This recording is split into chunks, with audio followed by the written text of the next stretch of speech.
Маја Кадиева од Нов Дојран и незиното бебе се задушиле при изведување на операција на царски рез во болницата во Гевгелија. Изворите од истрагата велат дека анализите од обдукцијата покажале дека причината за смртта на родилката биле погрешно интубирање и реанимација.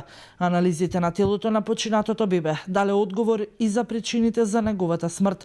Како што дознаваме, најпрво починала родилката, пошто се задушило и бебето поради недостиг на кислород. Родилката почина на 22 октомври заедно со незиното бебе во Гевгелиската болница за време на порадувањето со царски рез. Трагите на телото на починатата родилка покажале дека таа била неуспешно интубирана неколку пати.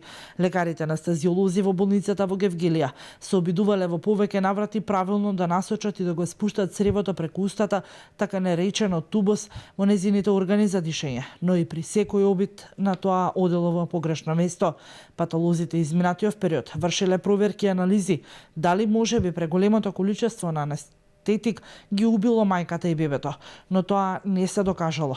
Како што е познато, порадувањето го вршеа двајца доктори анестезиолози, Томче Ванчев и Зоран Јовановски, кои се потврди дека биле под дејство на алкохол и на кои веднаш им беа дадени отказни решенија.